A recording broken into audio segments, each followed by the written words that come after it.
O ódio é uma modalidade mais combativa e mais hostil da raiva. Você não é proibido de ter raiva, mas é proibido, é sancionado você externar esse ódio. Né? O discurso de ódio é um conceito bem simples para nós podermos trabalhar adiante.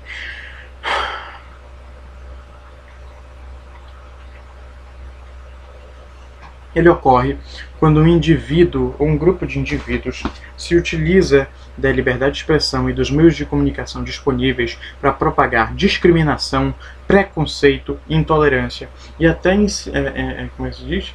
E até incentivar o emprego de violência, né, contra, por exemplo, grupos minoritários.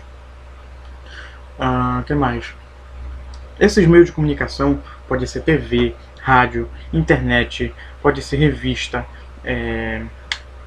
panfleto e até livro, como a gente vai ver no caso Wenger, que o livro também pode ser uma propagação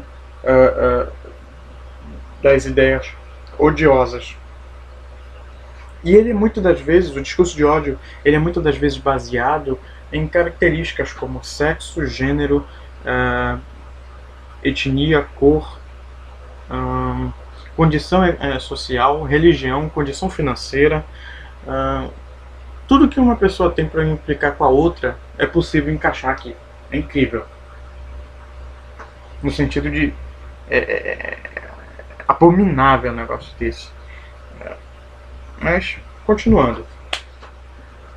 O discurso de ódio ele não tem uma regulamentação específica, mas ele tem muito auxílio da Lei 7.616 de 89, porque ela trata dos crimes de ódio, e no seu artigo 20, veja só, cadê ele, o artigo 20, pelo amor de Deus? Praticar, induzir ou incitar a discriminação ou preconceito de raça, cor, etnia, religião ou procedência nacional. Aqui, beleza. Esse artigo ele ajuda muito também, não só no caso do Wenger no STF, como essa lei ajuda até hoje a jurisprudência nacional. O STF prima tanto pela liberdade de expressão que em 2009, na DPF 130, ele revogou a lei de imprensa de 1967, ela que veio um ano antes dos anos de chumbo e também do ato constitucional, constitucional não, institucional número 5. Continuando, não é proibido que você mostre, pesquise todos os lados da Segunda Guerra Mundial ou de quaisquer guerras. Versões elas mudam, né, de um autor para o outro. Elas são inconstantes, elas são maleáveis. Agora, fatos, em tese, eles são constantes e são também constantes e inalteráveis. Em tese, porque o Wenger vai lá e simplesmente deturpa os fatos para vitimizar a sociedade que apoiava o nazismo na Alemanha. Para mostrar que não existiu nunca o Holocausto judeu.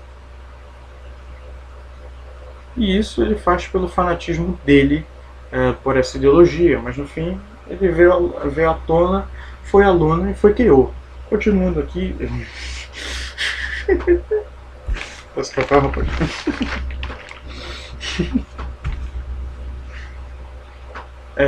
O caso Wenger é um caso paradigmático, mas ele não é o único exemplo que nós podemos dar de discurso de ódio ou de abuso da liberdade de expressão.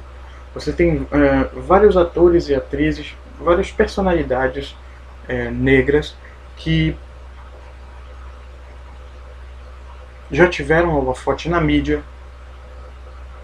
Infelizmente, elas acabaram sofrendo ataques racistas na internet, principalmente. Atualmente, a internet tem sido muito utilizada para propagar o ódio. Né? O que mais? Tem uma lista aqui, sim. Temos aqui Thaís Araújo, Marielle Franco, Lázaro Ramos, Pelé, Maria Júlia Coutinho, Goleiro Aranha, Joaquim Barbosa, Quissomo Galhaço, Preta Gil, Zezé Mota. Como exemplo de preconceito contra a comunidade LGBTQ, nós temos a Pablo Vittar, e também a informação de que o Brasil é o país com a maior taxa de carnificina da população LGBT, principalmente transexuais e travestis, alcançando o recorde em 2016 com 347 mortes. Você teve também nos Estados Unidos o ataque à boate Pulse na Flórida, com 50 mortos. Você teve duas transexuais que foram espancadas por 3 homens sem camisa no meio da rua do Rio de Janeiro.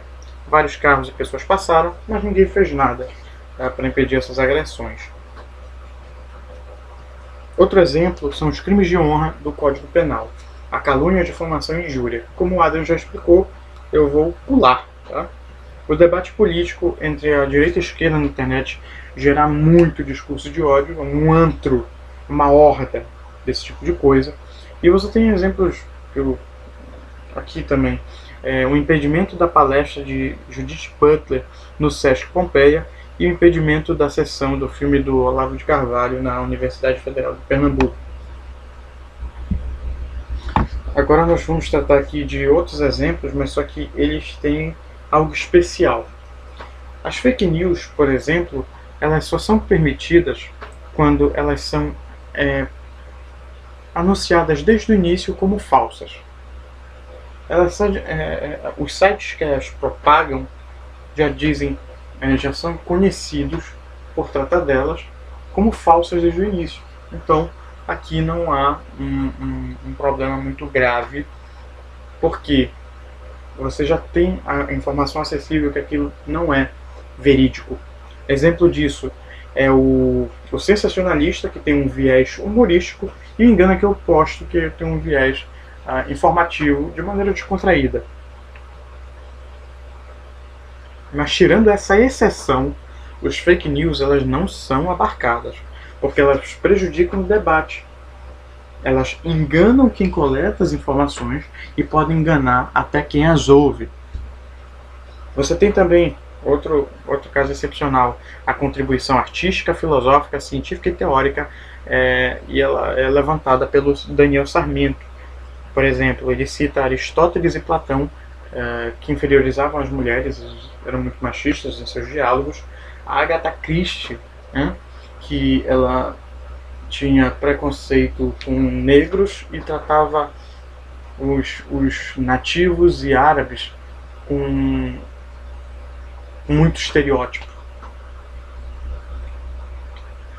E um exemplo brasileiro, o Monteiro Lobato e o racismo no livro dele muito presente.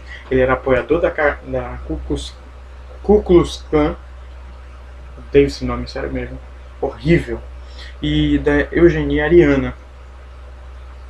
Suas obras passam por causa do bom senso crítico de dividir suas contribuições à cultura e à filosofia de seu comportamento pessoal. Por que isso não acontece no Elwenger? Por causa que no Elwenger não há contribuição alguma pelo fato de ele não ter nem tido consideração com a realidade. Esses autores tiveram em consideração com a realidade, eles não alteraram fatos, entendeu? Aquilo que eles estavam expressando, da forma que estavam expressando, era um comportamento pessoal deles. Tá? E é por isso que vai ser diferenciado.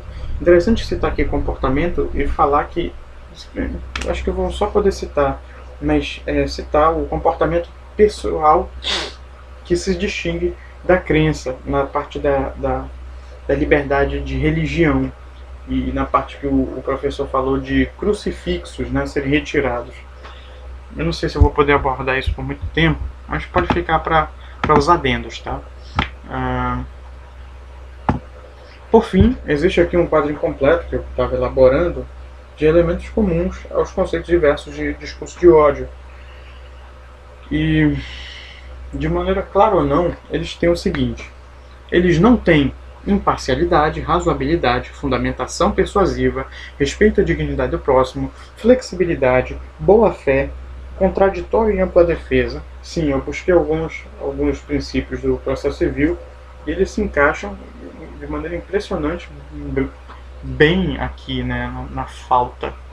Porque esses discursos de ódio, eles são discursos falaciosos, emocionais, isso é o que eu quero dizer, isso não são racionais, são imperativos, são públicos ou privados, com intenção, sempre, né, sempre com a intenção, de ofender, propiciando uma proliferação de condutas de intolerância, preconceito e discriminação. Ou seja, todas as formas que o ódio pode ser visível na nossa sociedade. Tá bem? Então eu vou encerrar por aqui, muito obrigado por me ouvir e vamos prosseguir.